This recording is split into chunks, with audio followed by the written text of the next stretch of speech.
to press go live here. Ready? I'm pressing go live. Okay, we're live. Yes, I see. Okay, hello everyone. So once again, we come to the live English YouTubers and Ken Clay and Hushan is from Turkey and Ken Clay is from UK and Rasa is from USA. So today we will talk about the environment and spoken English. So if you have any questions, if you have any query, you can ask in the comment so that our natives can help you. They can answer to all of your questions. So first thing we will discuss about environments because environment is more important nowadays. So Ken Clay, can you hear us? Yes, I can hear you. Yes. So I hope you also have on environment and on spoken English. If our viewers will ask you the questions, so be ready for the questions. Okay. Okay. I'm as ready as I ever will be. Yes, I see you are available now. Okay, so Russell, can you please tell us a little bit about the environment? Environment was borrowed from French words. I just know this, and the meaning is the actions of surrounding something. So if you describe a little bit, it will be more interest for the viewers. Okay, so I mean, we just had a summit in Glasgow, Scotland, right? I read a little bit about it and listened to stories about it. But the big thing that I got away is that we have to do something like as soon as possible to prevent the climate, the temperature from going up. Was it 1.5%, 1.5 degrees Celsius, I think? And so if we don't do something about that, and we have like very short time to do something about that, it is going to be detrimental to the earth. And I shared a video with you, Lila. I know that like for some strange reason you weren't able to watch it in India, but it was Inconvenient Truth by Al Gore. It's a documentary. It's kind of dated, but 2005. But basically, I think what I like about that documentary is it shows, you know, a lot of pictures from like showing, okay, what the Alps look like 30 years ago and then today, but 2005, because that video was from 2005 or that documentary, and just shows you like the difference of like how our ice caps are melting and how you know the glaciers are melting, and if this happens, if the ice caps, the Antarctica's ice sheet melts, if Greenland's ice sheets melts, sea level is going to go up. And if sea level goes up, it's like really bad for a lot of you know, places in the world, right? They're going to be underwater. Island nations, like lots of parts of India. So that's like the biggest thing that I think the biggest, you know, the biggest thing with the climate, you know, global warming and everything, the biggest thing that we need to do something about. Yes. So everybody know the importance of environment as it provides food, shelter, air, and fulfills of all the humans' needs. And the entire life supports of human depends wholly on the environment factors. Everybody know it's also helps in maintaining various life cycles on Earth. Because of the environment, we are also taking the breath. So what is the most important things of environment? I mean, I think that was like one, like, because we have like this small little, like, basically like and I'm totally not an expert on the environment, just so you know, but I am very interested in it. Like, I've watched a lot of documentaries and I try to do my part. But basically, like, the atmosphere that we have, basically, it's a very, very small, like, layer that's protecting us. So, like, the sunlight comes in and normally some of it bounces back into space, but some stays so we can have a livable planet, right? But the problem with all the pollution that we have is that basically it's preventing that the all of this heat from bouncing back. Like so now we're warming up too much, right? And so the problem with that obviously is that the ice caps are melting, the temperature is rising and stuff. So there's all kinds of things that spread from that. So that would be what I would think is like the biggest factor. I mean, like if you go to earth.org, it talks about poor governance and as being the number one factor. And what does that mean is because the different governments that are the biggest polluters of the world, including United States, I will take ownership of that. I'm not the one that makes all the rules for it, but we're not doing enough. We are not doing enough. We are polluting the earth more than like any other country, and we're not Yes. doing enough to make changes to protect Yes. the environment. Yes, you're right. So we have some viewers. They are hello viewers. If you have any question, you can ask in the comments. Hello, Shraban Sao. Hello, Elena. Hello, Antinational. If you have any question relating to environment and spoken English, you can ask. We have the natives, Rachelle, Dreaming English YouTubers, and Ken Clay is from UK. And if you have any questions relating to environment and spoken English, you can ask without any hesitations. Our natives can help you. Okay, guys. Okay, so we have also some participants. I think we should ask them. Then maybe ask you questions. Hello, Lakmini. So, Ken Clay, Hello. do you have any thoughts? Sorry, I didn't want to interrupt you. Go ahead. Okay, so Lakmini, if you have any questions on environment and spoken English, you can ask our YouTuber Rachelle and Ken Clay. If you want to ask spoken English related question, you can ask to Ken Clay. If you want to ask the environment, you can also ask to Rachelle. Hello, good evening, friends. I'm Yeah. still a learner, and just I want to listen native speakers speaking. That's why I joined. Yes, so you can continue. I am listening, you guys. Okay, so if it is possible, we can turn on your camera. If you are feeling right now, unawkward, it's okay. It's okay. If you are feeling unawkward, you can turn. Okay. Okay, right now it's a bit difficult to me. Okay, so Ken Clay, you wanna define something on environment? Well, we're looking at the environment, and obviously the Earth's environment, its climate is constantly changing.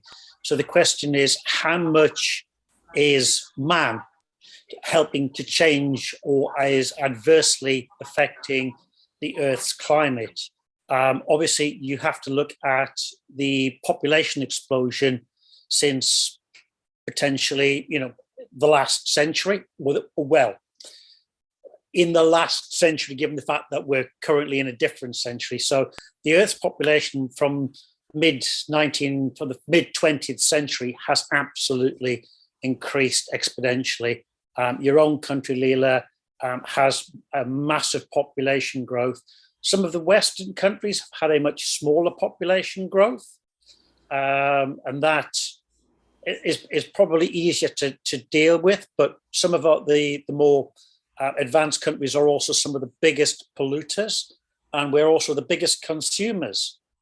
So countries like the US, the UK, Europe as a whole, we consume huge amounts of natural resources, be that in terms of cars, computers, TVs, phones, clothing, food, and a whole host of other things, which will, when you add the numbers together, we are just using too much of what the Earth has, and our populations are growing. Like I said, I think the West has been better at maintaining its population balance, but it is still growing too fast. And on top of just reducing our consumerism, we also need to control our population so that certain countries where 3, 4, 5, 6 children is common really needs to be brought down to 1 or 2 children, because over time, those numbers are just going to grow and grow and grow. And that's one of the other things we need to be looking at, is how we help developing countries reduce their population growth. And as a result of reducing population growth, reduce the amount of resources that they are using, and their usage of land and going into forests, decimating forests to help create food for their populations and for the Western populations. How much of our food comes out of developing nations, and how much of that has a detrimental effect upon your own ecosystems? Yes, I would have exactly. to like totally agree with that. Like one of the things, I don't know if Ken, you had seen Al Gore's documentary, but that was something that really like resonated with me when I watched it for the first time. Now, like I guess 15, 16 years ago, but I watched it again recently. But he shows that like basically it took from, I think he said from his when he was a kid to when he was made this like going from like a population of 1 billion to like 2 billion took whatever amount of years, but then it went to like 9 billion. So like the graph goes like this. And the same thing when you look at the graph of like carbon in the atmosphere, the graph goes like this. So it's that whole thing, that whole like in fact he gets on this like kind of this riser to kind of show you, because he's doing this presentation on a stage and he's showing the whole PowerPoint with the graph kind of going like this, but then he takes this riser that rises him up, something they would use in like, I don't know, construction or something, that rises him up to show you how high this carbon is going and how high the population is going, and the population and the carbon is mirroring it. And if we get to this high level, it's like there's a point of no return. If we get to a certain point that the temperature goes up to this point, we're going to end up to a point that we cannot reverse it. So that's why I think that whole summit said that we need to do something so we don't go above this 1.5 degrees, because if we get to that point, then it's unreversible. So hopefully we can all do these things, especially the countries like United States, the countries like China, the countries that are developed, the countries that are using tons of coal to heat to make electricity. We need to do something to reverse that as soon as possible, because if we don't, we're going to get to the point that it's unreversible. Yes, exactly. You're right. So as we know that the climate crisis is also accelerating at an unprecedented rate, and we are not ready for it. While the crisis has many factors that play roles in its extension, there are some of biggest environmental problems of our lifetime. So what is the biggest environmental problems in 2021? Yeah, so I was actually like looking at this one website that is like, it's earth.org, and it goes over the top 10 different things. Like some of them, I think is like the pollution. Like it talked about like us burning oil, whether it's for heating our homes. Like right now, my home is being heated by burning oil. Some people are burning wood to heat their homes.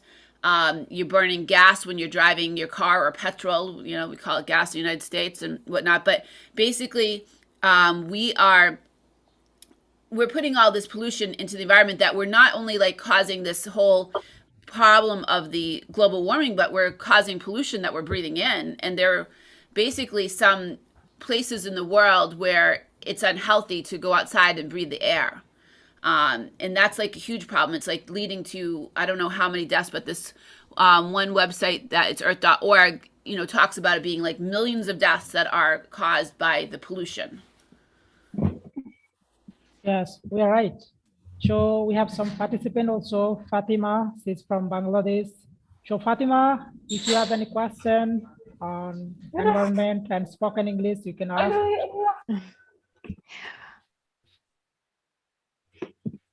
Hello, Fatima, can you hear us?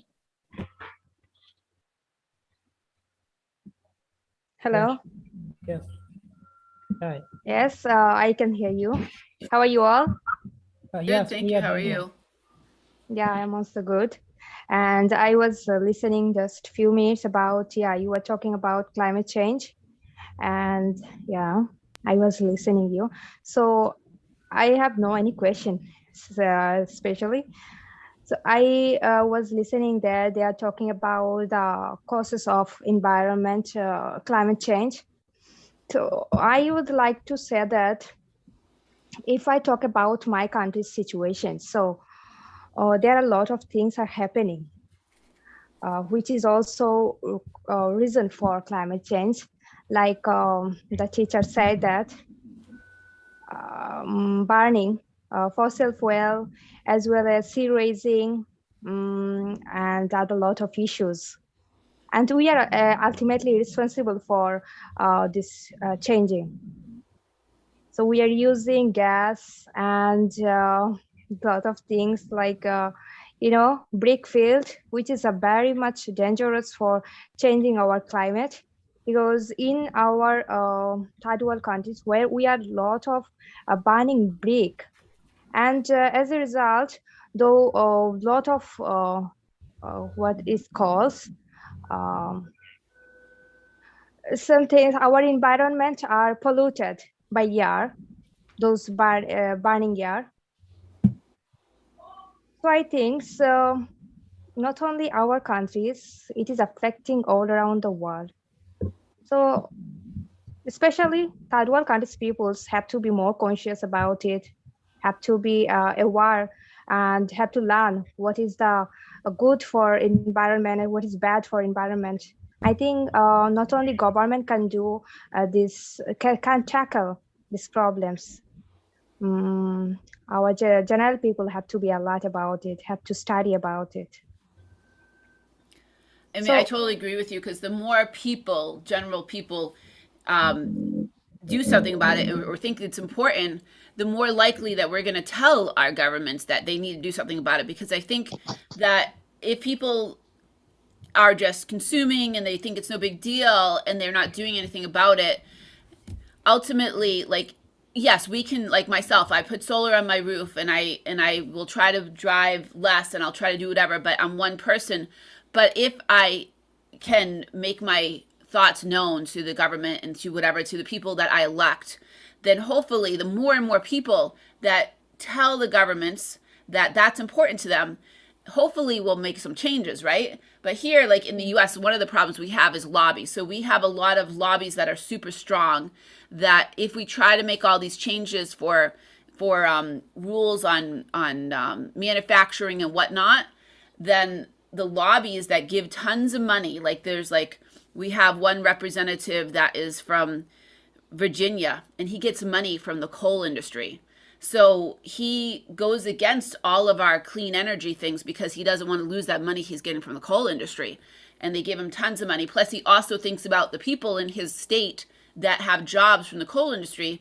So he doesn't want to vote for all these clean energy laws. So I think people like in that state of Virginia, if they cared more about the environment and were able to tell this particular state senator that that is important to them, maybe he would make some changes. But right now, it's like the people in Virginia want their jobs. They want their, because if they lose their jobs, they're not going to have money to pay their bills. And more importantly, I think he's getting tons of money from the coal industry. So that's definitely a huge problem. And like, I also live in a town, Leominster, named after Leominster, England. So we used to be the biggest manufacturer. We used to have a sign that says, "Welcome to Leominster, the plastic capital of the world," right? It's because we were the biggest manufacturer of plastic. So, the pollution that is from manufacturing, from all of basically the burning to keep those different factories going, right? But also the plastics. Like, plastic is a huge polluter of the world. Like, basically, you can find it in the sands, like microparticles of plastic in the sands of the Sahara Desert. You can find it in Antarctica. You can find it, it's like all breaks down, but it breaks down into things that are like getting into the fish and the ocean and everything. So it's like really, that's like another huge problem, right?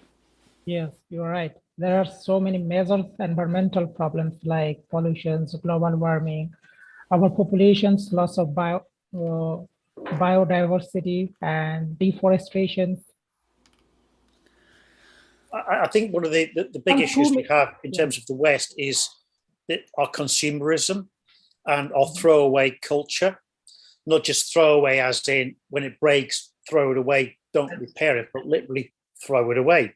Or in some respects, export it to other countries. So big scandal we have at the moment is the export, certainly within the UK, and I believe the same scandal is happening within Europe, is that we are exporting used domestic electrical appliances, so fridges, cookers, TVs, under the guise of being recycled or under the guise of being used. We're actually recycling, or we're sending those goods to Romania, in this case, where they're being dumped, they're being used as landfill, because it's cheaper for us to do that than it is to landfill or to recycle. I think we do have this culture in Europe, certainly, and I suspect also in the US, that if it breaks, you just throw it away, you get rid of it. Other countries, I suspect, have much more of a culture of repair because of the costs of buying a new phone.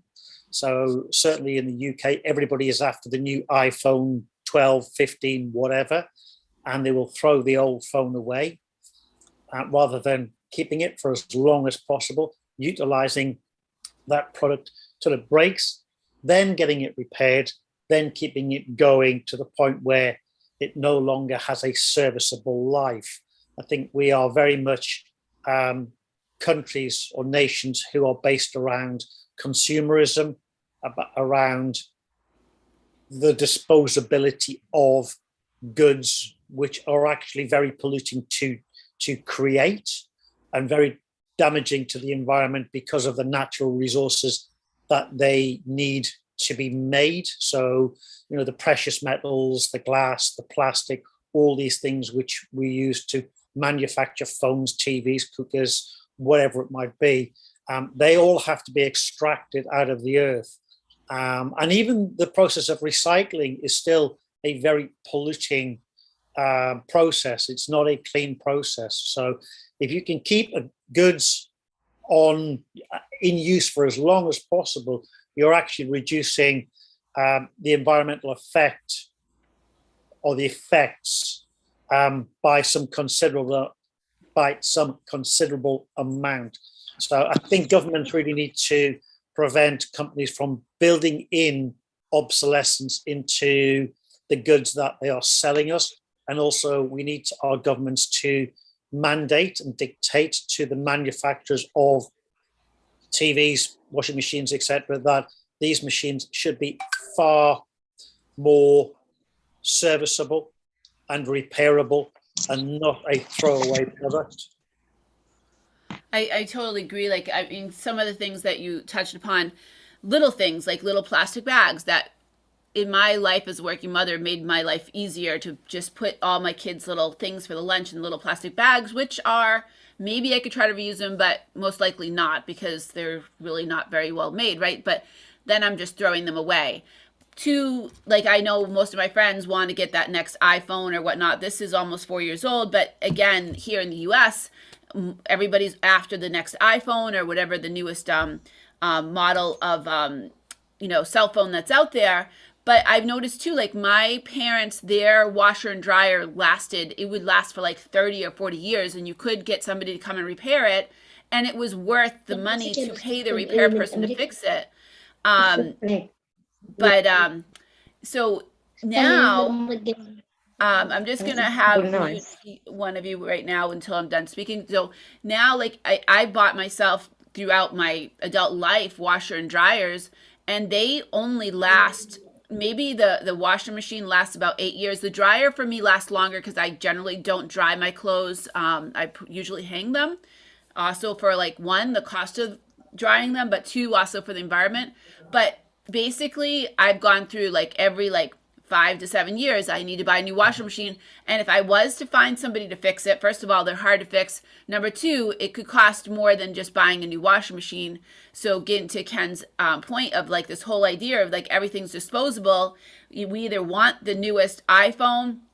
So every 2 years, I'm like, oh, I'm up for, like people say, okay, I'm up for an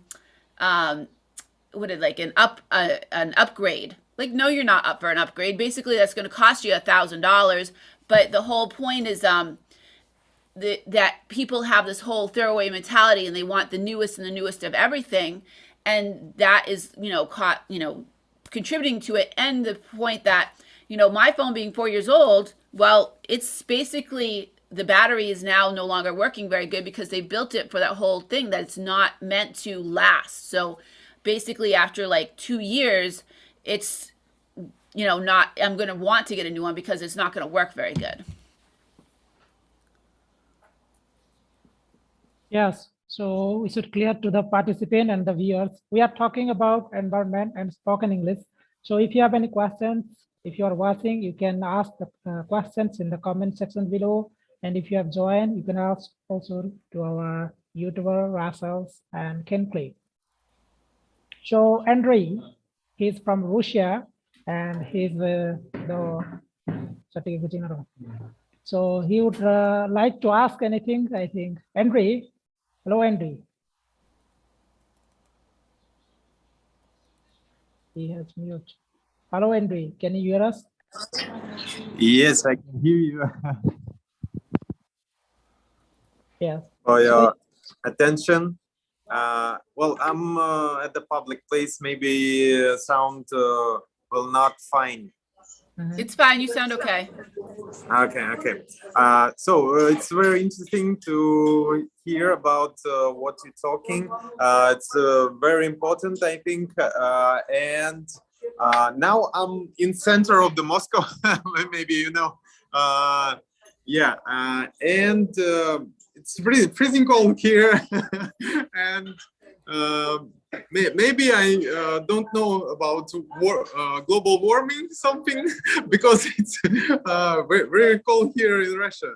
And yes, about the pollution, it's a big problem, I think, and this is a question that need to hear and talk about. So, guys, thank you for your time, and I really appreciate that you invite me to this meeting, and have a nice evening. Yeah, it's a pleasure for us you joined. And if you have Thank any you. questions So, on spoken English or environment, you can ask to Rachelle and okay. Kenkley. Maybe I should connect. Yeah, sure, you can connect. Yeah, so Okay. Andrew, thank you so much for joining. Very interested to talk to you. My children are part Russian, so I don't know if you can see back there, but I have like some Russian things up there. But in any case, you make the point of it being like, okay, it's freezing cold in Moscow. Is there really global warming? But actually, yeah. So I don't know if you noticed, I live in a place that's cold, not as cold as Moscow, but our winters are getting more extreme. Like we are having like winters where we're having more snow than ever, or we're having more ice storms than ever. And so global warming isn't just about like that, oh, in Moscow, it should be like super warm in the winter, right? But the fact that maybe you've noticed that since you were a kid till now, have the winters gotten to be more extreme? Have you had more extreme snowstorms, ice storms? We have, in my last 10, 12 years here, we've had storms that were so extreme that we lost power for one time. Like some people that around me, I lost power for a week, but other people lost power for like a month because of the fact that it took down all the snow and the ice, took down our power lines to the point that they had to send trucks from Virginia all the way to Massachusetts because we didn't have enough trucks that the electric company owned to fix all the power lines. Hurricanes, right? Hurricanes that hit the US. We go through the alphabet and we name them, right? And usually maybe we would have like 10 to 15, but sometimes we're getting to the end of the alphabet and now we're having to go on to the Greek alphabet to name those hurricanes, and they're more extreme than they ever been. So sometimes it's not just about, global warming, it shouldn't be winter in Moscow. You should be like being able to wear your t-shirt there, right? But sometimes it's about that more extreme weather, more snow, more ice, more extreme cold. We had last year in Texas snow and extreme cold that basically ended up putting all the electric company in America. There's 3 different grids. One is just Texas for electricity. And the electric grids went offline and people lost power. Some people died. There was this story about this 12-year-old boy that like froze to death in his own home. People were without power, without heat for weeks in Texas because of that extreme cold. And I don't really think of Texas as a cold place, but they do get snow, but it's not a super cold place. It's usually got warmer temperatures. But we had such extreme cold and extreme weather and extreme snow there that it basically, the electric companies there could not function. And they lost electricity. And when people lose electricity, a lot of people lose heat. Like if I don't have electricity, I lose heat because although I burn oil, my furnace runs by electricity, and then it burns the oil. Yes. Oh, I hello, go- Russell. Yeah, you said that. Okay, Fatima, go ahead. Yes.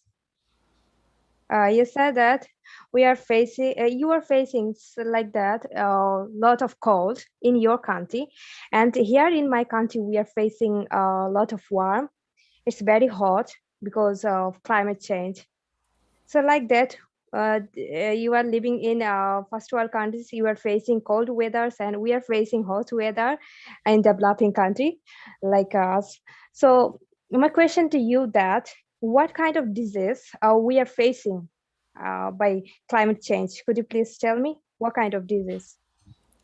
Disasters, you said, or? Disease. Disease. Yeah, disease. Oh, okay. So I think when I was watching some of the different documentaries, they did talk about more diseases that occur, and I'm not a total expert on this, but that have like diseases that have gotten worse or whatnot from climate change. But I'm not a total expert. I know that when I was watching The Inconvenient Truth on by Al Gore, there was talk about different like SARS that we had, the last kind of outbreak that was definitely like a climate change thing that kind of contributed to that. Oh, and another thing would be like, okay, so certain places have like Nairobi in Africa, right? Nairobi was actually built where it was because it was above the line of mosquitoes. But it's no longer above the line of mosquitoes because it's warmer, like climate change, like it's gotten so warmer in that country. So now Nairobi is now like you diseases that are spread by mosquitoes are West Nile virus and whatnot are going to be more chances of getting those. And then, okay, in the US and other countries, things that are spread by ticks. So we have Lyme disease here in the US, but there's all kinds of other diseases. And because it doesn't get cold enough nights where we have enough frost in parts of the US, you need to have it cold enough to kill enough of the ticks from the prior year. And so each year, because we don't have enough of the cold nights that will really kill those ticks, we have like an overabundance of ticks. And so it's spreading different diseases. One of the biggest ones here where I live is Lyme disease. So every single time we go out for any hike or anything like that, we have to like check ourselves for ticks. And they're these tiny, tiny little ticks that basically would look like a little dot on your skin. But if you don't get that tick removed in 24 hours, you're going to get Lyme disease, which can, it's not like totally life-threatening, but apparently it's very deliberate. It will make your life really hard. I can't say that word. Yes, exactly. Debilitating. That was it. Thank you. I was like, Not an I easy just had word. enough coffee. Debilitating. Yeah, I've just had to look up Lyme disease because it's not something I'm aware of. I think because the UK is one of those countries which has always had a relatively even kind of climate. We tend not to suffer the extremes of cold and extremes of heat. It's much more temperate. But obviously, I've noticed in my lifetime, our winters are generally a lot less cold, and they are definitely getting a lot wetter. Our summers have, over the last few years, have been a little warmer. So that's the kind of thing that I've noticed since being a child. Like I said, because we are a relatively small country and we're surrounded by the sea, our climate is a lot more even. So we don't have those massive changes in the geographical differences that the US will have from east to west, north to south, and obviously the climatic changes you have as a result of being a huge country, or Russia potentially again, a massive land-based country where in summer it's really hot and in winter it's really, really cold. In terms of diseases that we get in the UK, I don't know whether we'd have anything which would severely impact us. I mean, I can certainly see that countries like, say, Africa, and you talked about Nairobi, things like the mosquitoes and malaria could, in fact, take an uplift because of the changing in the climate. We are, of course, able to deal with malaria to some extent, but there will be other diseases which we're not able to deal with and which will have a detrimental effect upon the inhabitants and also the wildlife and the livestock, because obviously it's not just humans who are being affected, it's animals who are being affected and who are able to cope or not cope with the way their climate and their environment is changing around them. So some animals, insects are able to adapt and adopt the changes faster than others. So I mean, that's something else we have to look at, is how it's not just man, it's not just us humans, it's the effect it has upon other animals and wildlife around us and the environment, how their environments are changing, and what will be the effect if some of the species die, what other animals are reliant upon those other animals to live, to breed, to eat, to survive. So everything has a knock-on effect. We're not just looking at the effects of global warming or climate change upon man. We have to look at it as a whole for all of the ecosystem. Yes, you're right. So we are getting so many informations on environment. So I hope I will ask you a question to you on spoken English can play. So because we are learning English, as well as we are also getting some informations and some ideas from natives. So my biggest question is that we are learning English and sometimes we are losing our motivations. Every day we are learning, every day we are speaking English. So what are the biggest motivations for speaking English? Can play. What are the biggest motivations? Well, the fact that you can discuss a topic like this with people from around the world. Mm-hmm. So the sheer fact that you have all learned English or are learning English gives you the ability to communicate with myself in the UK, the US, Pakistan, India, Russia, wherever. So the motivation is the ability to communicate with other people, other nations, in a relatively common language. I would say that for me would be one of my motivations to maintain the language learning of English, but learning other people's language is the ability to speak with other people and communicate with other nations and other cultures. Yeah, this is the good motivation for all of us. So thank you, Ken Clay. I would say, I would also add, because I have asked my viewers, what is their motivation? And one of the number one motivations for people is money. I mean, if you learn English, you have so many more options of jobs, right? Because it is basically a language that you can speak all over the world. I watch a YouTuber because I'm trying to learn Spanish, and he's Lucito Comunica from Mexico. And he goes all over the world. He goes to India, he goes to Russia, he goes to Pakistan, he goes everywhere. And I learned so much about the world. But when he speaks to the people in Russia, or he speaks to the people in Pakistan or India, he doesn't speak Spanish to them. He speaks English. Sometimes he'll throw in a word, a Russian word here or there, but he speaks English to them because why? They're probably not likely that they would speak Spanish, but they are very likely to speak some English. So I think one is the fact that you can communicate with people from all over the world, as Ken said, but number two, that you have a chance of earning more money. I've talked to many people that said that in their country, if they want to get any good jobs, jobs in government, jobs in banking, jobs in, the different technologies, they need to know English. So money is a big factor. Communicating to people all over the world. But I think money was one of the number one things for people wanting to learn English, was to better their lives. Yeah, so that's fair enough. Fair enough.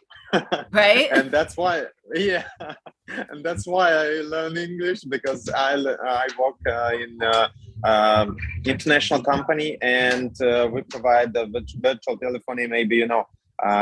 And this is the reason why I start learning English and start to communicate with people in English.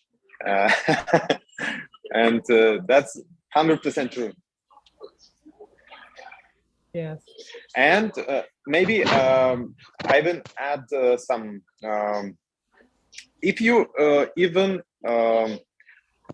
went to street and in Moscow and trying to ask how can I reach this place or this place, they will ask you in English, because lots of people used to know English and somehow they can explain themselves, you know. And so welcome to Russia. I think one of the things I've noticed traveling around the world is how useful English is. If you go to Tokyo, if you go to Japan, all of their train system is in Japanese and English. So all the names are in English, which, you know, is a massive, massive help, I think, for not only native English speakers, but many more people who speak English, who have English, even as a basic level, as a second language. So, and I suspect this is, and I have seen this in other countries as well, so many places use or have English place names as well, especially in those places where the alphabet is radically different to the, I'm going to call it the English alphabet. Obviously, within Europe, there are alphabets which are similar. They may have a couple of letters which are slightly different, but alphabets which most people can read. So absolutely, and I have to agree with Rachel. I think that the economy of learning English, to what you can gain in terms of economic gain and economic uplift is quite considerable if you speak English. It just means that you are more employable in so many areas, and with so many multinational companies, and I've seen this as well, even they come from countries which are not English speaking, the dominant language, the language within meetings, the language within the office is English. Absolutely always it's English. And yet when you're learning English, you're also improving your possibilities of improving your salary because of that, and your job prospects as a whole. I mean, I totally agree. I haven't traveled to a ton of places myself. I think Mexico, Finland, and Canada. But through Lucito, I travel, like I watch every place he goes to, and I noticed that all the signs on almost every country he goes to are in whatever language it is there and in English. So like obviously it'd be very helpful if you know English and you're traveling to a place like India. Maybe you're from Mexico or you're from wherever you are. Like if you at least know English, you're going to be able to read the signs and be able to make your way and probably ask, like if you're in Russia, you can probably ask for directions in English, even if you don't know Russian. Yeah, so Hussein wants to ask something, I think. Yes, well, thank you so much for giving me opportunity to talk here. Do you know what is my big motivation for learning English? I want to make myself a kind of international person. So for that purpose, if you want to make yourself international person, so you will learn the language of international people. So English is a kind of international language. So this is why I want to learn this language. Right. I think that echoes what Ken was saying, that you can talk to people. You can actually be part of a conversation about the environment, which is going to be something that you need more than just basic English. You can't really be having a conversation about something like this if you're just being able to, you know, order in a restaurant or give directions in a taxi. You need to be able to express your ideas and being able to express them and share your ideas with such a wonderful international group as we are right now. Yes, exactly. So we are talking about the environment. So I have speaking English in my states. The vast majority people are speaking their regional language, and the official correspondence, we are maintaining the official correspondence in the English language, and we are not talking most time in English, so we are talking in our regional language. So if you couldn't find a good environment, so how can we will speak English very well, very effectively? Okay, so you're saying like there in India, not a lot of people speak English. No, lots of Um, people are speaking English. You know that the Indians is the third largest that's what I thought. country, I guess third I largest misunderstood country you. after US and UK. Indian people are speaking English. So Okay. I'm not talking about that. I'm talking about the environment. So if you couldn't find a good environment for speaking English, so it's not possible to improve our speaking English in a few months or few days. Okay. So I think you're talking about maybe other countries besides India where there aren't a lot of people that speak English, where like maybe you're trying to Yes. practice more or get more like I would imagine. I know I've spoken to some people that in whatever country they're from, that there are not a lot of people that they can actually speak English to. And I would say the best thing would be is to use different programs that are available, apps that allow you to find language partners. Like I use Hello Talk, and I've met people that I can actually speak to. Like when I was in college and I was learning Spanish, well, it was easy for me to speak Spanish to tons of people around United States. But say you're in some place where there isn't that, now you have the internet. So you have the WhatsApp groups, you have the Hello Talk, you have all kinds of different sites on the internet that can help you find language partners. So I think use those tools. But then I think even better than that too, I mean, it's important to practice speaking, but what I would say the first thing to do is listen, which the internet gives you that ability to listen to spoken English from native speakers. Because before you start speaking, you want to make sure that you have like really listened to the language and developed an ear for the language. So now you have the ability, like I would go to the library and get tapes, cassette tapes, and try to listen to them in my car of native Spanish speakers. But now you can just listen to it on your phone, your Bluetooth. You can listen to native speakers as easy as long as you have access to the internet. And if you don't always have access to the internet, you can download podcasts and listen to them. So I would really suggest first to listen to native speakers, and you have that ability right now with the internet, which is awesome. And really kind of like build up your ear. And then after you really feel like you build up your ear for the language, to go to these WhatsApp groups or the Hello Talk or all these other, if you just type in language exchange or language partners and stuff like that on the internet, you're going to find sites that you can find language partners. Yes, it's the best idea to find the partners and speak English. The apps can help only. The only ones, there are so many apps like Zoom meetings. We are talking now in Zoom meeting, WhatsApp, Telegrams.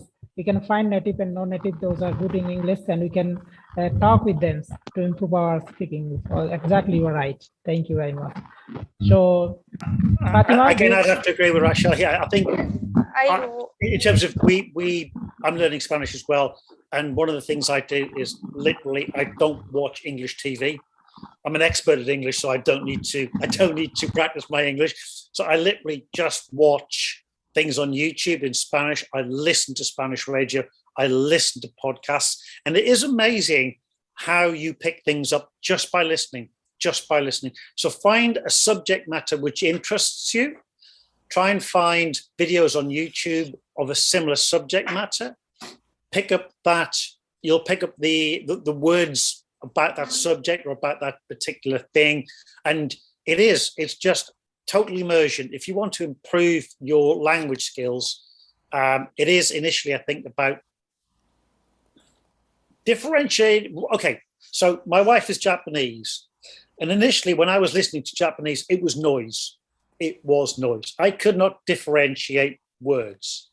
I now can. I know when I'm being told off now because I can differentiate those words because I hear them again and again and again. So I think, when you're listening constantly to your chosen language, you will go from it being noise to actually it being individual words and the ability to differentiate what those words are. to clearly differentiate one word from another word from another word. And surprisingly, that is part of language learning. So absolutely listening, watching, immersing yourself in your chosen language. Yes. Yeah. So Fatima, did you Fatima, have a question? Because I thought I saw you. Fatima, yes, you want to ask something?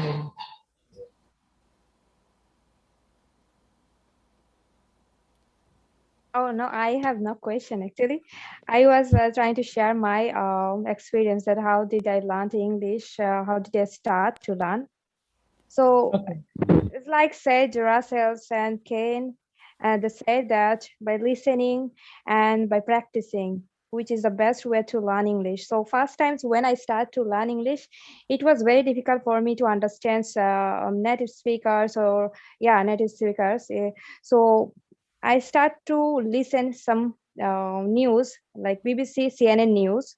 Those helped me a lot to understand them.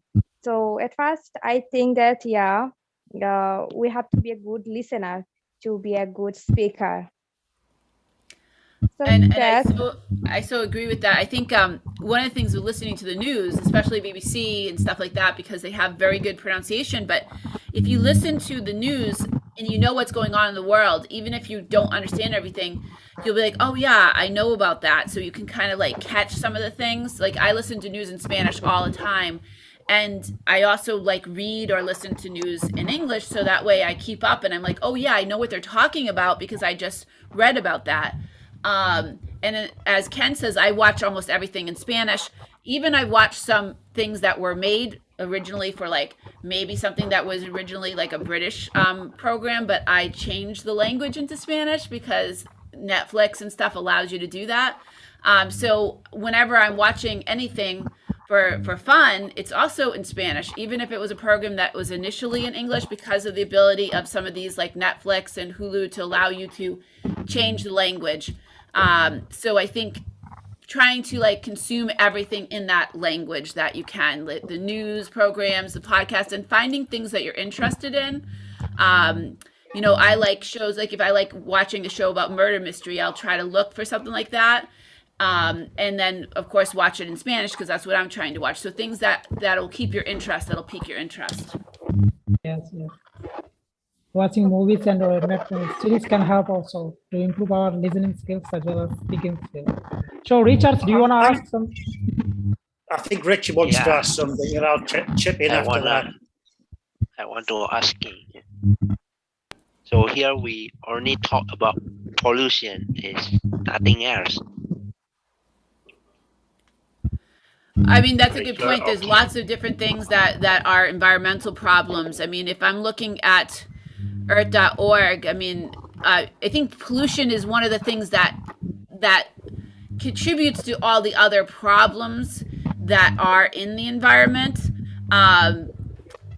Deforestation is one of the things. Deforestation, though, when they take down all those huge amounts of the rainforest, how do they do it? They burn it, right? So that's causing pollution, but also the deforestation is a huge problem because those trees helped to be able to like take some of that carbon dioxide out of the environment. So you have a good point. There's more than just pollution that's a problem in the environment, but I think like a lot of the things, like the deforestation for one, is that the way that they get rid of those trees is they burn them, which causes pollution. The throwaway mentality of things is like we're just using things once and we're throwing it away. But Richard, do you have any other like things to add about the environmental problems that are not pollution? Is it tornado? Is it include on pollution? Tornado. Yeah, tornado. I mean, I think definitely that has to do with like the whole climate change because like we have way more tornadoes than ever. We have way more hurricanes than ever. We like tornadoes and all these extreme weathers is definitely like rising. And why is it rising? Because if the temperatures are going up and there's more moisture in the atmosphere, the oceans are warmer, that's causing a lot of these extreme weather. So you have hurricanes, there are way more hurricanes than ever, and sometimes hurricanes, like some of the outlaying winds of the hurricanes will cause tornadoes to happen. But there's definitely in the U.S. where I live way more tornadoes than there have ever been. So I think all those extreme weathers like are rising and rising. Yeah, because car is pollution on the air. Is smoke. I mean, smoke is definitely like all the burning of everything that we use to like heat our homes, to run our factories and everything. That's like, you know, throwing up pollution into the atmosphere too. That's you know, causing that ozone to get thicker, basically, or basically prevent the, you know, the sun rays come in to the earth. They help warm our earth to keep it warm enough. But some of them were supposed to go out, but now it's bouncing back. So that's the whole like greenhouse idea. Yeah. What are some solutions to toxic dumping in our oceans?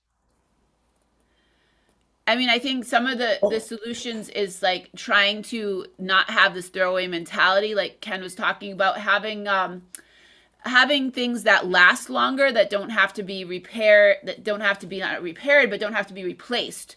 You know, I was talking about how I use these one-time plastic bags, but there's I just was listening to a story about this company called Stasher. And basically this woman came up, she was a mother and she didn't want to be throwing away all these bags. So she came up with this whole idea of making these silicone bags that would last forever, that can be used, like you can freeze your food in them, you can store your food in them, whatever, but they'll last forever. But they're very expensive. If you buy one of these bags that are like a quart, it's like $12. Well, I could buy 1,000 of these throwaway bags, right? But here's the thing, if I buy that one for $11, it lasts forever. So kind of trying to look at things that are reusable, that we can just not throw away. Like instead of using a throwaway mug, I use a metal one that I'll just keep, right?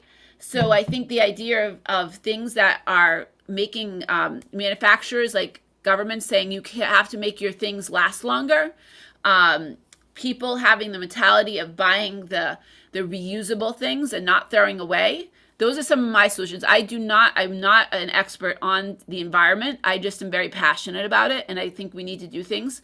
But those are things that I can tell you that I think we could do. There's some regulations coming in within the UK in terms of plastic disposable cutlery, which they're going to ban in the very near future, and that's going to be happening also throughout Europe. I mean, one of the things I noticed when I've been in the States is in hotels is the use of plastic plates and cups at breakfast. I was literally stunned that there were no proper cutlery and no proper plates. Everything was plastic, everything was disposable. And it was like shocking for me, from a country which in itself, you know, has a poor record in terms of in some of the disposability of certain items, to go to a country like America where everything was disposable. It's just like nothing was washed, nothing was cleaned. It was just get another plastic cup. And it's gotten worse. When I was a kid, when we would have our lunch at school, we would have a tray. It was a plastic tray, but it was always washed. And we would have silverware, and we would have our food put on that tray. And at the end of the day, at the end of the meal, we'd bring it back to the kitchen, and they had dishwashers, and all the stuff went into the dishwasher and then was reused the next day. But now it's all styrofoam trays, plastic little utensils and paper, and all of that gets thrown away. And we have this whole program in the US as like a free lunch program in a lot of places, that we're required to give all the kids lunches, even if they don't eat it. And they everything gets thrown away. Food, which is a big problem too, food waste, especially in the US. But all of that styrofoam never breaks down. I think they're changing it up now that they're using more cardboard, which at least would break down. But it was all these styrofoam trays, and I work in a school, so I see that firsthand. Everyone going in and grabbing their styrofoam trays of the food that has their plastic silverware, and I'm guilty of sometimes using it myself because I forget to bring my own because they don't have it there, and throwing it away. Like usually I'm washing the plastic silverware and reusing it because I feel really bad about it. But yeah, that's a big problem in the US, is all of this plastic stuff that we use one time and we throw away, and it's in our the biggest problem, I think, is Yes, in the yes, school systems. Yes, you are right. The plastic is the biggest problem because it was produced every year, and the wonder materials popularity has increased ever since. So unfortunately, markets incentives of post-use processing haven't kept up the productions, so which resulting in one of the biggest pollutions and the environmental problems. So my question is that what we can do to reduce the plastic pollutions? Well, I think certainly our governments need to make sure that the producers of goods use as little plastic as possible. I mean, when we go to supermarkets, all of our fruit comes in plastic bags. As a child, when we used to go to the shops, we used to pick up a paper bag, a brown paper bag, put fruit and veg in, weigh it. So I think our governments really need to start to enforce rules and regulations with regards to one-use plastic. And supermarkets and food suppliers and providers need to change what they are using in terms of packaging the goods to reduce the packaging to a minimum. A celebration we have in Europe is Easter, and we get these chocolate eggs, and they're about that big, but they come in a cardboard box, which literally is 4 or 5 times bigger than the product. Okay, but if you think about it, in a 1 meter cube or a 1 square yard cube, if you only get 20 eggs because they're packed in a box which is 9-10 times bigger, if you reduce the packaging to just big enough to protect the product, all of a sudden you get 100 eggs in that 1 cubic meter or 1 square meter. There is too much packaging of all types, be it one use or recyclable. We need to reduce the amount of packaging that the West, and I'm going to say the West generally, uses when packaging food products and also electrical products. So if we just reduce the amount of packaging, that in itself would be a massive start. That would allow us to probably transport more goods in a given space because there's less packaging. And I'm going to go back to something which was said before, food waste. Food waste is it's a massive problem. And within Western society, within a sort of first world societies, food waste is something which is not really thought of as a problem, but it is, because the amount of energy, phosphates, fuel used by tractors, food processing, shipping to and from the farms to the supermarket, from the supermarket to the home, from the home to a landfill site, all of that takes up valuable resources and takes up valuable fuel and creates more pollution. So we need to reduce how much we are using and how much we are throwing away. Yes, yes. And I think it goes like, if you look at earth.org for 2021, it says the biggest thing that is a problem for the environment is poor governance. And it goes back to what everything Ken was saying. And it's like, basically, if our government's like, if England is saying, we're going to make a rule or law saying you can't use this plastic cutlery, people can't buy it, right? Like, I can't go to the store and buy it if I live in England, but if they don't make that law, people are still going to buy it. So people, there might be some people like me that say, I'm not going to buy that plastic cutlery anymore, even though it's convenient and it makes it easy when I have guests over. I don't have to do all these dishes and stuff. But if the government says you can't buy it, then I can't buy it. And here in the U.S., like, we have some laws, but they're kind of like state laws. So like in California, like, okay, no more plastic bags at supermarkets. So that's improve things in California. But the rest of the U.S., whenever I go to the grocery store, now I try to bring my own bags, these reusable bags. But if I forget, not a problem. They got these lovely plastic bags. They're not really lovely. They're horrible. But I don't have to worry about it. I forgot my bags. Last night I went to the grocery store and they put all my stuff in plastic bags, which are, end up, I throw them away. But again, like, because there's no good way for me to recycle them. But they also end up in the oceans. They end up in the rivers. They end up all over the place. And getting back to the food waste, another problem with the food waste is that it ends up, some food waste can be like compost and everything, but it ends up causing like problems with like contributing to the CO2, because when you have the food, it's like when it's decomposing, it ends up causing like gases or whatnot, like pollution into the environment. I'm not a total expert on it, but there's a really good book. I think it's called Waste. I'm not exactly sure, but it's all about this whole food waste thing. Here in the US at Walmart's, you can go buy this fresh, like basically like chicken pieces or whatever at Walmart and eat it, you know. But here's the thing, every hour or every 2 hours, they throw it all away because it's not fresh. They don't even give it to like a local food shelter, a local homeless shelter. They just throw it away because it's not fresh, right? And so we have all these buffets and all these places that will sell you all this food that's constantly made fresh so that you can order it right there. And every hour or two, they throw it away. Yes. The biggest environment problems in our list also the food and water insecurity. So we have food surplus that is waste, and we need to better job directing it towards places it needs. So it's also a big issue. So what we can do for our environment, it is most important because the peoples are wasting their foods, and it's also the very biggest problems for our environment. I think you've hit it there in terms of what can we do? Just not use as much. I mean, water, again, going to something as simple as water, which, you know, pours out of the tap, fresh, drinkable in every European country, in the States.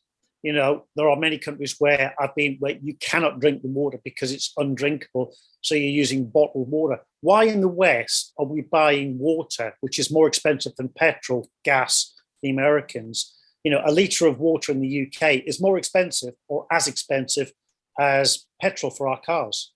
Yet I can go and turn my tap on and the water is 100% safe, 100% drinkable. But to get that water 100% safe and drinkable, it has to be processed. That process uses fuel, uses energy, uses natural resources, so that when I drink water, it is safe.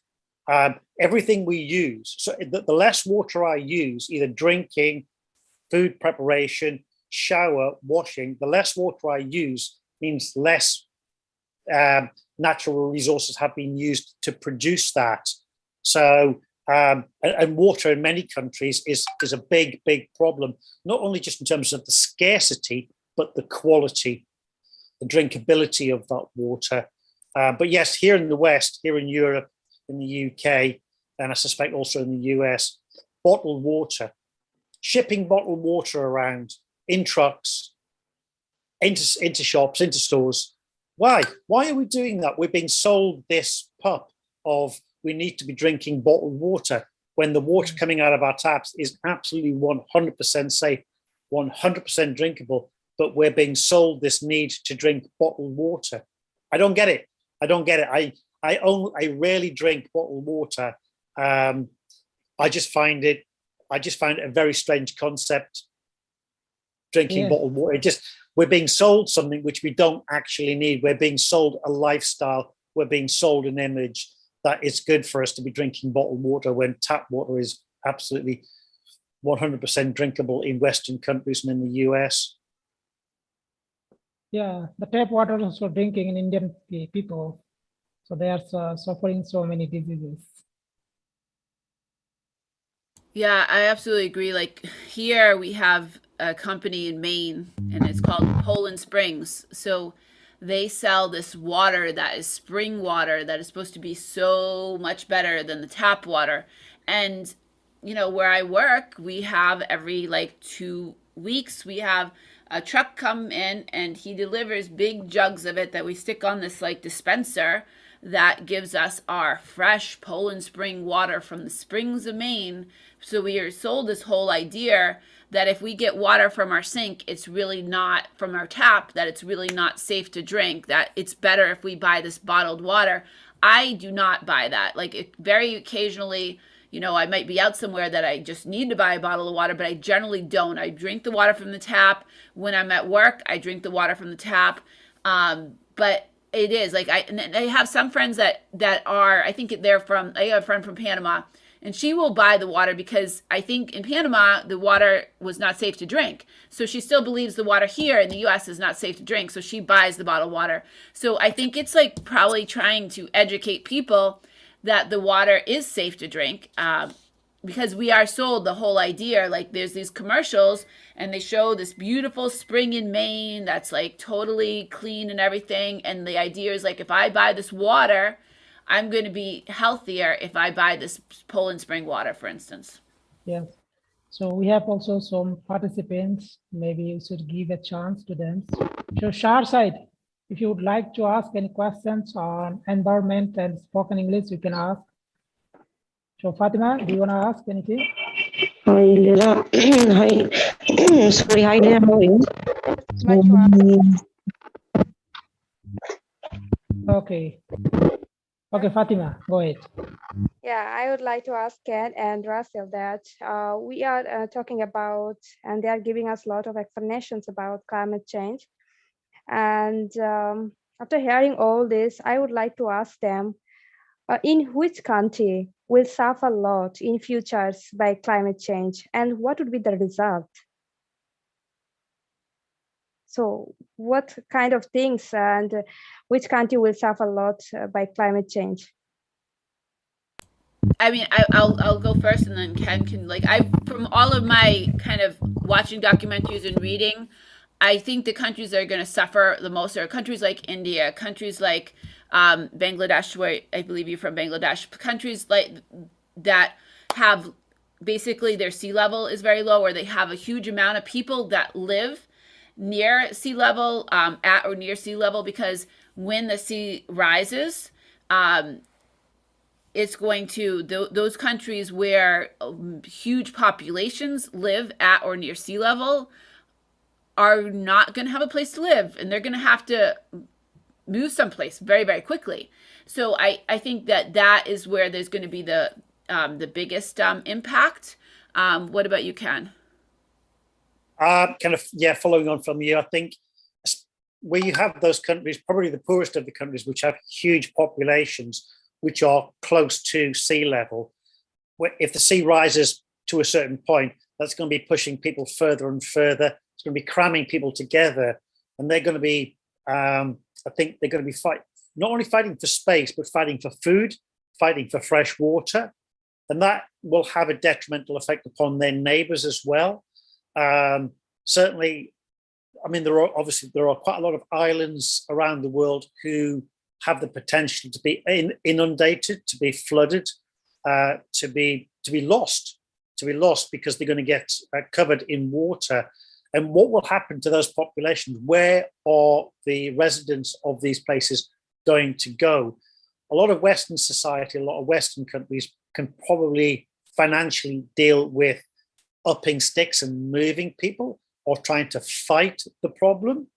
The poorest of those countries are not going to be able to do that. I mean, the UK, there are certain maps showing the UK, if the sea level rises, 30 centimeters a foot, 2 foot, or sort of 60 centimeters, what will happen, how much land will go under water. And it's actually quite shocking because the UK will lose a huge chunk of its usable land space. And that will have a knock-on effect for what is a relatively small population in comparison to many other countries. We can only squash onto so much land. We can only provide. Britain is a country which does not produce enough food to supply the population. We do not supply. We import so much of our food and natural resources. And if we cannot supply enough food to our own people, we're going to have to be bringing it in from elsewhere. But if those countries are also suffering because they have lost land mass, they have lost areas which are potentially areas where crops are grown, where cattle are reared, they are not going to be able to provide the UK with enough food to supply our population. So the knock-on effect from one country to another country to another country is difficult to comprehend. And I suspect we will only start to comprehend it when we start to have the effects felt, as in not enough food for us to supply our people here in the UK. So yeah, it's a difficult thing to comprehend for many people. I suspect places like India and Bangladesh may very well have a grasp, because they understand when huge areas of land are underwater, that there is no food coming out of that. People have to be moved, people have to be fed. There's a massive population which has been displaced because of the floods. So yeah, I can't comprehend the problems that the UK will have, and as a consequence, I can't comprehend the problems which other countries will have as a result also. Same here. Yeah. I think the US, I've seen things like, oh, Florida would be underwater, New York, Manhattan will be underwater. But again, we would be able to move people. We'd be able to probably figure it out. And then later on, we might have some trickle down effect. But I think it's like when the whole like coronavirus started, there was all this like, oh, it's going to be the great equalizer. But it wasn't. Like certain countries have definitely suffered more than others, right? And I think it's the same thing with the pollution. It's not the great equalizer. There's definitely going to be the countries that are we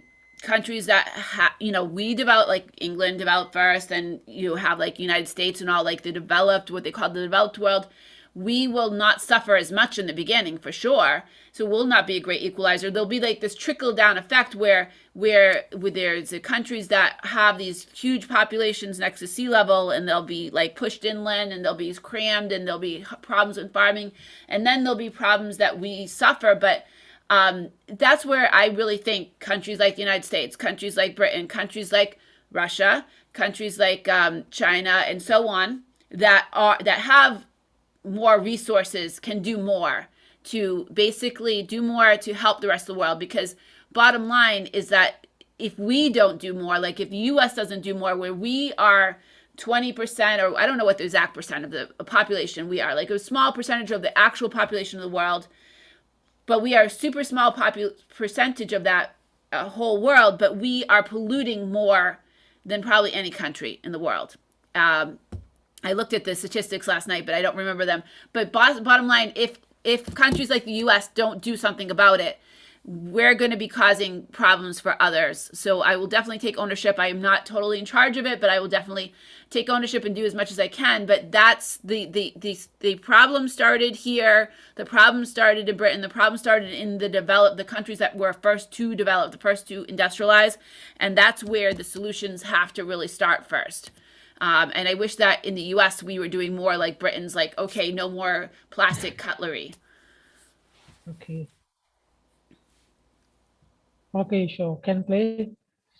And so, Naima, you want to ask anything? Hello, Naima. Maybe. Hello, Naima. Can you hear us?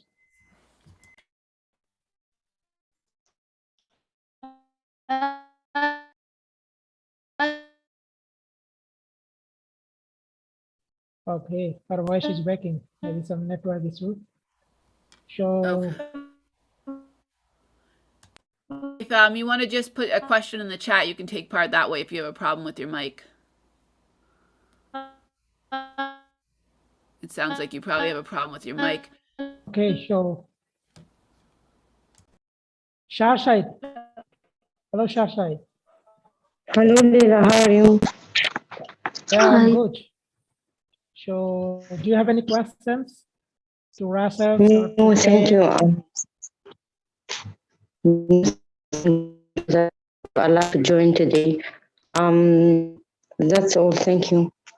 Okay, thank you very much for streaming I with did us. see that Richard put a question about how does urbanization contribute to water pollution?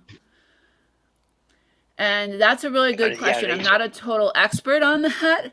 I would say, like, I actually watched a number of documentaries, and I would say the closer that people live together, the more likelihood that things are running off into the water supply and stuff. Like I'll say, like here in the U.S., many people many people fertilize their lawns, which isn't really like the urbanization that's really like kind of people living in a city, but things that are running off into the water supply definitely affect water pollution. I would say urbanization. I would think that like more people living closer together, there's more chances of people like probably littering or more cars or more like things that would be contributing to air pollution. But I think that might possibly trickle down to the water supply. I don't know if Ken Clay, do you have any other idea? Because I'm not a total expert on that one. Sorry, Richard. Yeah, I mean, you talk. I mean, one of the things obviously we have is farming and fertilizers, nitrogen being washed down into the rivers and the streams, and then those being washed down into the rivers, major rivers, and then out to sea. And obviously, those fertilizers affecting the ecosystem as a result of the increase in nitrogen. So things like algae suddenly growing because they've got a lot more nitrogen in the water. That then closing down or reducing the ability for other species to live in those rivers. So fish, crustaceans, whatever it might be in the rivers and the on the seashore. So just the pollution which happens in cities then being washed into water courses, because obviously here in the UK, I don't know how it works in other countries, but we have dirty water. So your toilet waste, your kitchen sink waste goes off to be treated. Water which comes down onto the roads, off your roofs, and goes into a separate system which is not treated, but that water is picking up pollutants all the time, either off the roads or off the roofs, and that's all being washed into rivers. It's not being cleaned. So a less dirty water is being washed into our water courses, into our rivers, and eventually that ends up in the sea. So plastic bags, bottles, rubbish is all being washed out to sea. So yeah, I mean, I think that talking just about water, that's a problem we all have. We've either got to upgrade our 150-year-old water systems, which we have in the UK in many of our major cities, to actually also treat stormwater, not normal drain water, rather than effluent, dirty water. We need to, if we're to clean up our own act, we need to start by looking at what we wash into our rivers, because that eventually ends up in the sea. And again, we know how much plastics and pollution end up in our seas, and eventually, that comes back in terms of our food, because so many of us eat fish or use the seas as a form of we're using the seas to either produce fish, because we're actually farming fish in Europe, or we're fishing fish, and that those fish are eating or digesting broken down plastics, which eventually ends up in us.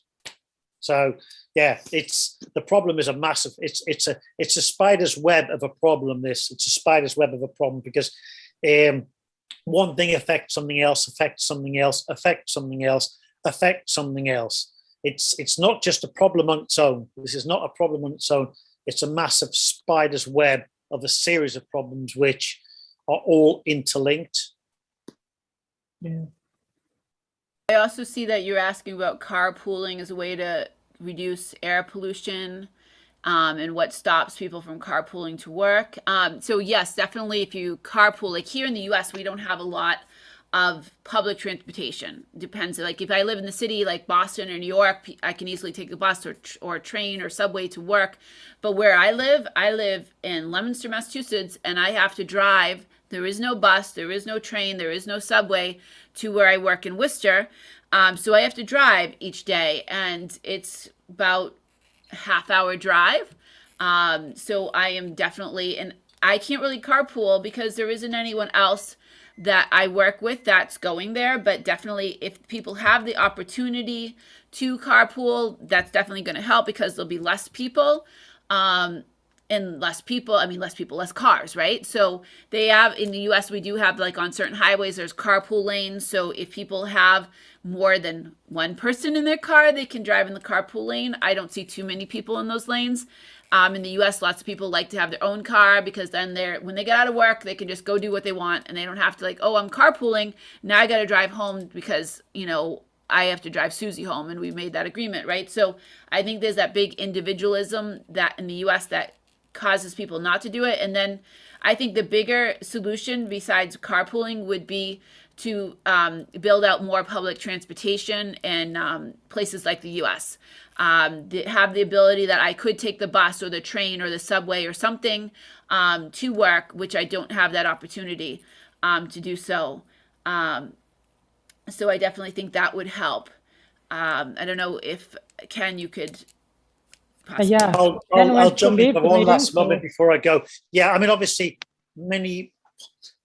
most of British cities have a very good public transport system. And Europe as a whole, a lot of their cities, again, have excellent transport systems. Land is expensive, so, people, we're not as spread out as, say, the US in terms of our residential areas. But again, just things like having shops which are local, which you can walk to, or which the drive is closer to. So you're not having to drive half an hour to a supermarket. You may be only having to go a short distance. One would reduce the number of miles or kilometers driven, the amount of fuel used to drive those kilometers, those miles, though that would help, but it involves a different kind of thought in terms of how, potentially with the US certainly, how you organize your cities and the reintroduction of local shopping areas, things where people can potentially walk to or are closer to the vast majority of people and people do not have to drive to. I mean, America is famous for its drive-through culture, so drive-through McDonald's, drive-through banks. I mean, the concept of a drive-through bank in the UK is just an incredible concept. It's just the idea of going to a bank and driving through is, although drive-through McDonald's, we get drive-through sort of fast food places, is now relatively common in the UK, but we don't have as big a culture of driving, but we still have a large car population. But we do have fantastic public transport systems in most of our cities, which does help. And I think that's, again, pretty universal across most of Europe. Public transport is one of the first things that most city planners look at, how we improve our public transport infrastructure. Unfortunately, ladies and gentlemen, I'm going to have to make a move. Fantastic chat. Thank you very much to everybody. Thank you so much. Thank you very much for joining with us. Can play, see you around. And we have a plan. We also arrange another live streams again. Yeah, absolutely. We'll plan another one. Yes. So For if you have any sure. questions, you can ask guys to Russell. Yeah, a Otherwise, couple you more will- questions.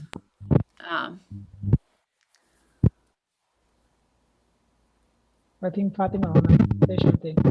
Okay, I heard that Ken said that for a short distance we shouldn't drive car because it is creating pollutions. Yeah, that's right. So my question to you that Russell, which countries are more responsible for climate changing? Which countries? Again, I think I tried to answer this, but I'll say it again. I think the biggest polluters, the biggest ones that are responsible for the global warming, for the climate change, are U.S. But I mean, it started in Great Britain with the Industrial Revolution, which then moved to the United States. But again, I think Russia and I think China is huge now. China has greatly grown with their manufacturing, and now a lot of new coal to use for heating, for manufacturing and stuff like that, for electricity production. So I'm going to say again, the countries that have developed more, that have developed first, are the ones that are the guiltiest, the ones that are responsible for more of the pollution. And we're, again, the ones that, especially the U.S., I'll say that we are the smallest amount of people responsible for the most amount of pollution.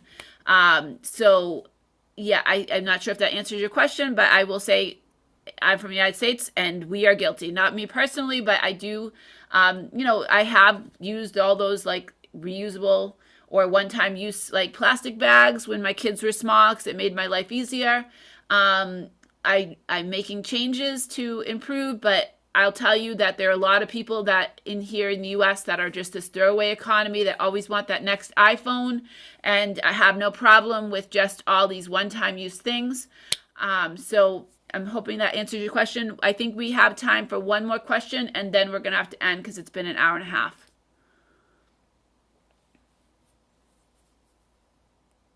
So Richard, if you have any questions, that question will be last for all of us, and then Sure. we'll stop the stream. What is acid rain? How does it develop? Could you What did say you again say? because I didn't understand it? Okay. What is acid rain and how does it develop? Or what is accelerate? I don't know what, I'm not sure. You can ask in the chat, Richard. Yeah, if you want to type it, because I don't know what you mean. And I like I said, I'm not a total expert on the environment, but I will try to answer any question you have. If I don't know, I'm going to let you know that I do not know. You wanna write, Richard? Yeah, I did.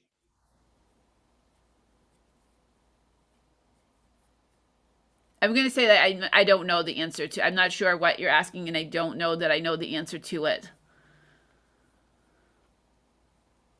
Okay. So, but I think if you want It's to, after the Naima, stream is done, if you Hussein, want to put and Fatima. questions, I will suggest anybody that didn't get your answer, didn't have a chance to ask what you wanted to put your questions inside of the comment section of Lila's stream.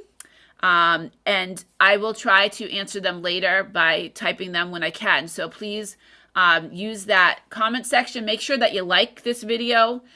Make sure you share the video. Make sure you tell everybody to subscribe to Lila's channel. And put your questions, and I will read them and I will answer them as best as I can.